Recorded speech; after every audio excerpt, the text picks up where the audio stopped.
time. All the time.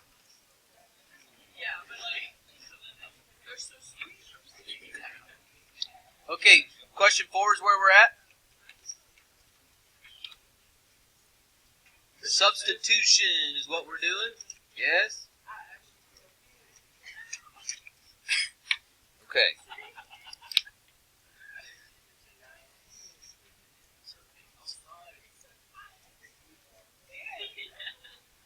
I couldn't hear over the top of these people. Alright, now, substitution. We're going to put this up here. We got negative x squared plus 4x minus 11 equals x squared minus 4x minus 5. What am I suggesting with all of these red arrows?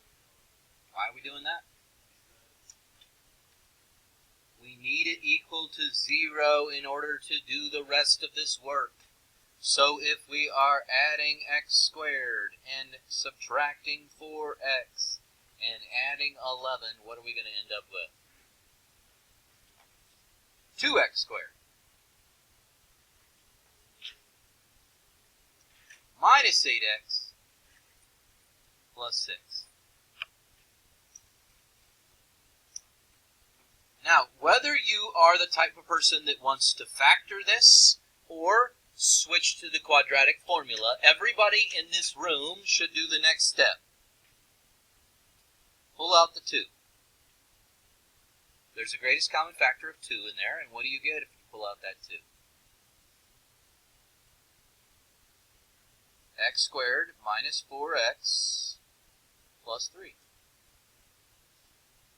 Now, you may choose to factor the rest of this to find the x's.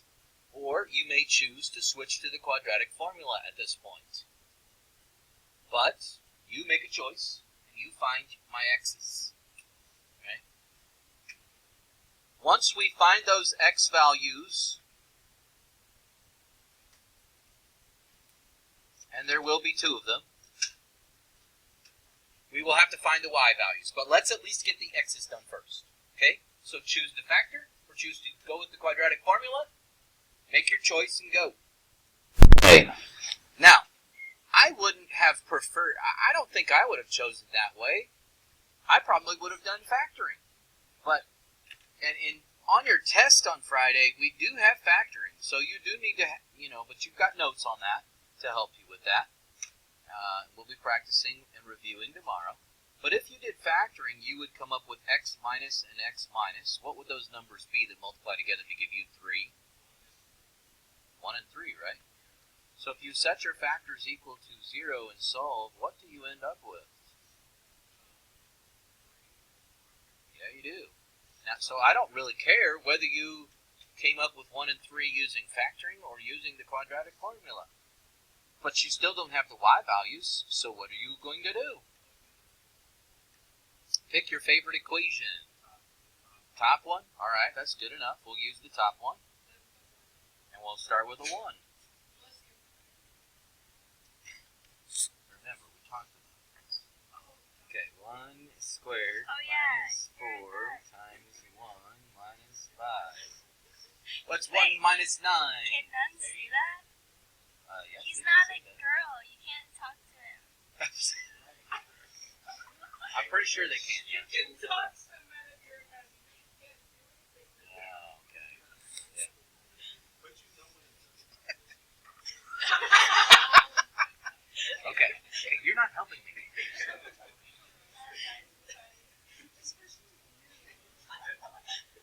Okay, 3 squared minus 4 times 3 minus 5. That looks like about 9 minus 17. Anybody know 9 minus 17? Ooh, negative 8 again. Wow. At least she knew it was negative. Okay.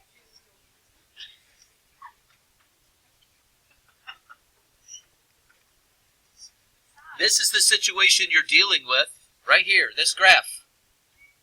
Now, I did not ask you to graph this, one parabola upside down, one opening down, one opening up. Well, we are asking for where they cross. 1, -8, and 3, -8. And that's what we found. 1, -8, and 3, -8. We did it by substitution, not by graphing. Is there any part of that that didn't make sense? Some of you chose to factor, some of you chose the quadratic formula. I don't care which. Shut it off if it's causing a problem, as it looks like it is. Okay, we're switching gears to some graphing. However, this is multiple choice. We need to talk through some of these things. For instance, on question 5, I noticed that these, I guess I should ask this question. What causes them to be dotted or solid parabolas? Remember we had dotted and solid lines? What causes them to be dotted or solid? The equal to part. So since I don't see the equal to part, what do you think about these? These are going to be dotted. Okay?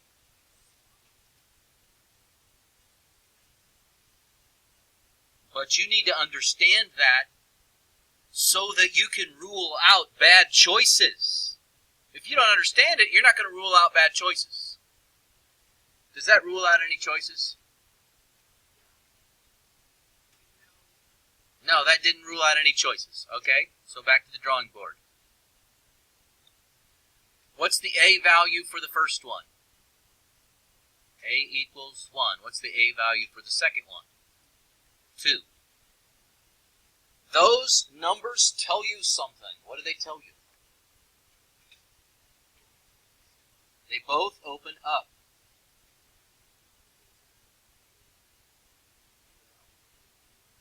Okay, so now you do have information that you can.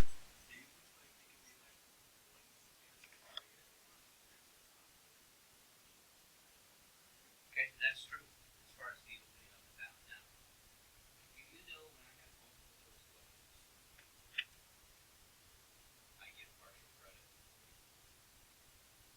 Okay, I give partial credit when a person shows me that they have crossed off this one answer because they obviously know that one of them cannot open down.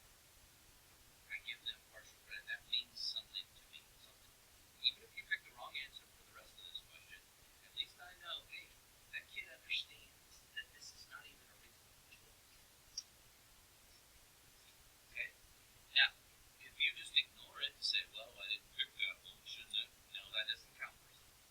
You physically have to cross it off somehow, so I see that it's not an option for you.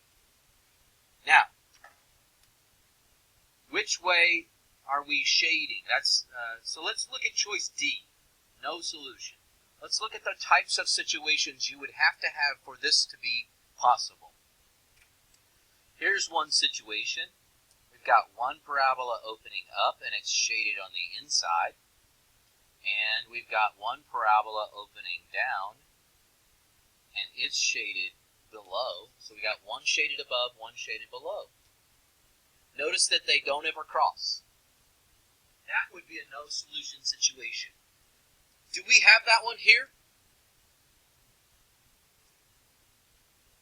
Yes. That's what that sound is. Okay, no, we don't have that here. We do not have that here.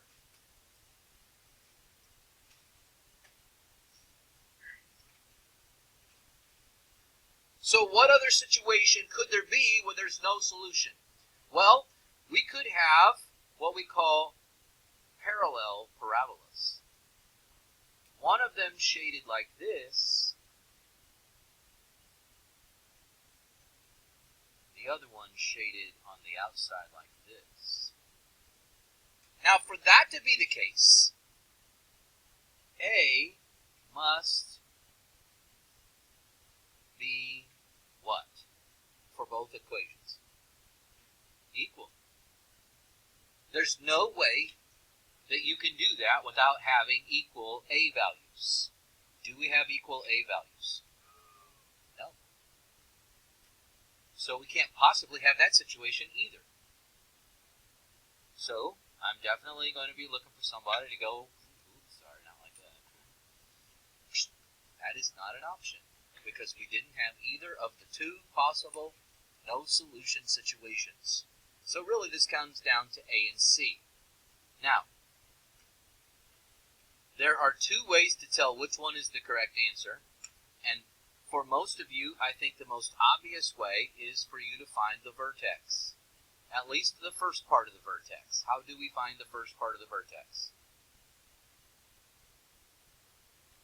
We use our favorite fraction, negative b over 2a.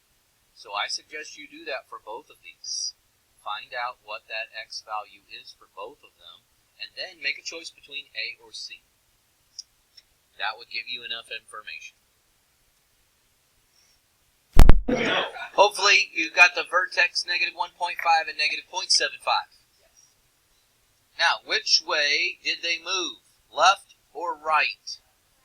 They both moved left. The answer choice is C, because that's the only one where they both moved to the left. Now we had another observation.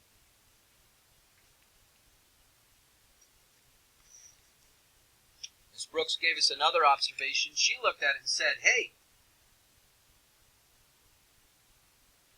look how they're shaded.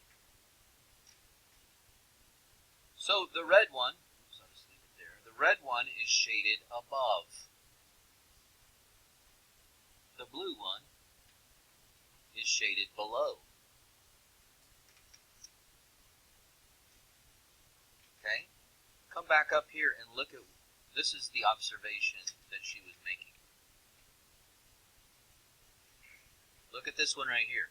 Which way is it shaded? It says y is less than. Y is less than. That would be shaded below, right? That'd be going down. Greater than. The other one is greater than, so that would be shaded above. So the idea, that was the way she looked at it. That's a good strategy also. Not everybody's going to see that, so vertex might be the option you go with. Switch to question 6. There should be 2 that we scribble out right away. D and A. Why? They're solid lines, right? And we know that those are supposed to be dotted, both of them. So, if you pay attention to the bottom one, you probably can choose the correct answer right away. But if you don't see that, then I think you should find the vertex. The bottom one does give it away, but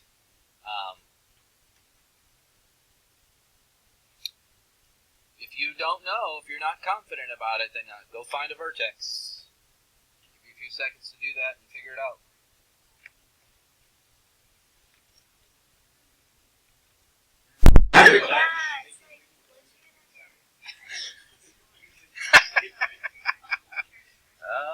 Okay, what? What's happening?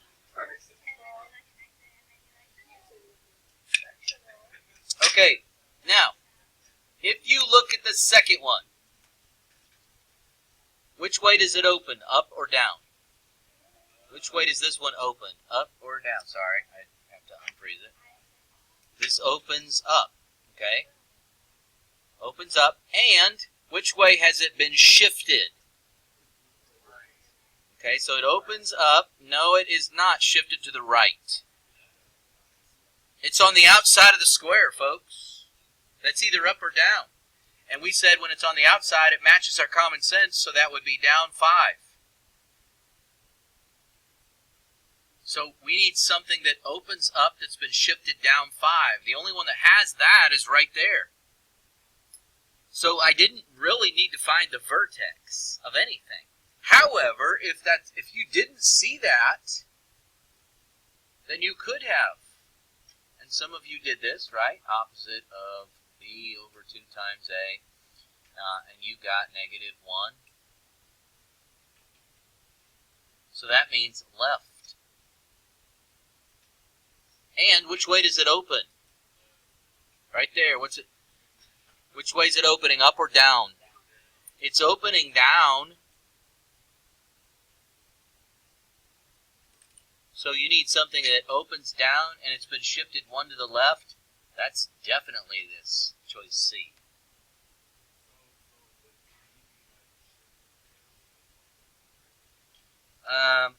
If you want me to come up, you know what? That'd be an interesting... do I have enough time?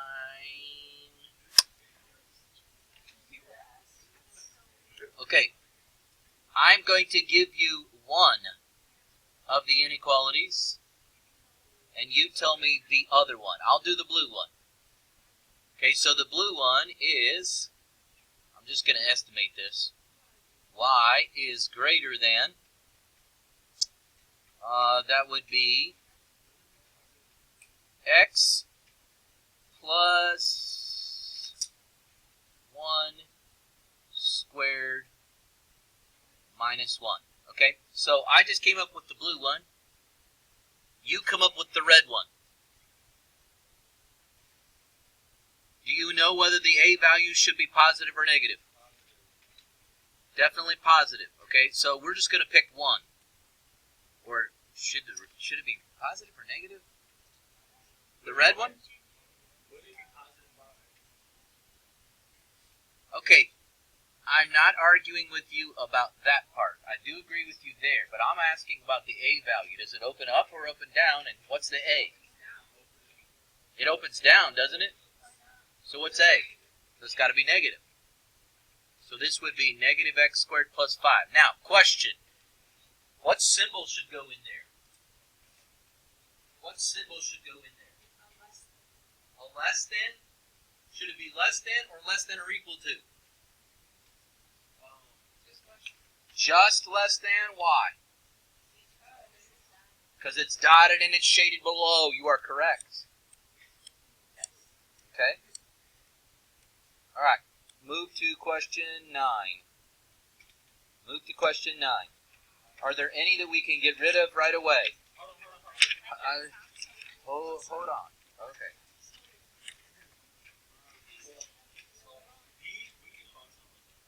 D we can cross off. How do you know that? You're guessing again. Don't do that to me. Okay, what are my A values here? 1 and 4. Does that automatically rule out the parallel situation? Yes. They're both positive, so they should both open which way? Both open up.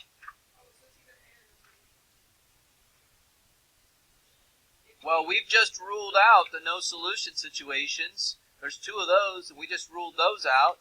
What else can we get rid of? C, because we don't have any that open down. So it's either A or B. Okay, talk to the people around you, see what they think. Give me a reason.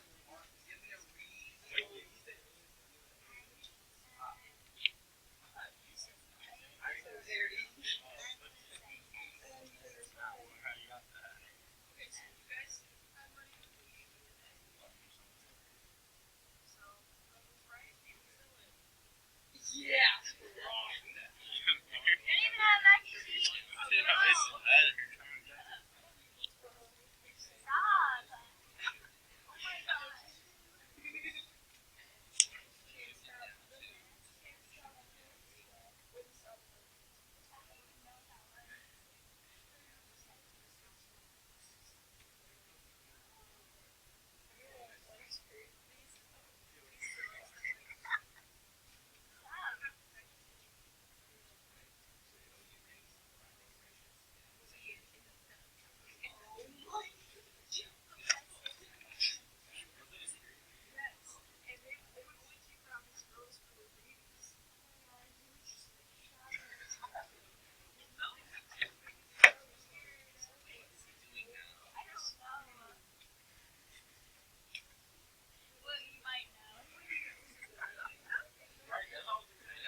shifted how far down?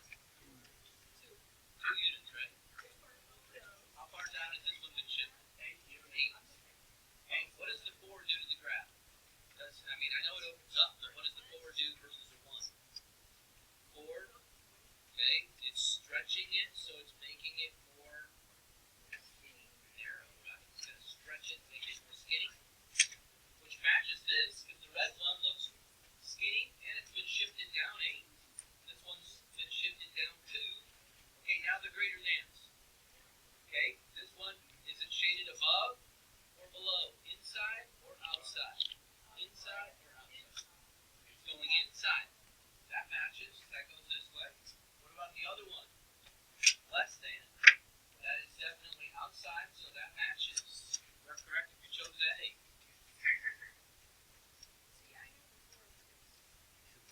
Jesus. Okay, well. Is she actually I doubt it. It doesn't seem like. Okay, one last question, I think, for today. At the bottom of question 9, it says this. Indicate one point in the solution set. Now, what does that mean? That means it has to be in the shaded region. You chose letter A. Which one of those is in the shaded region? 0, -3 is correct. 0, -3 is the only one that's down in the shaded region.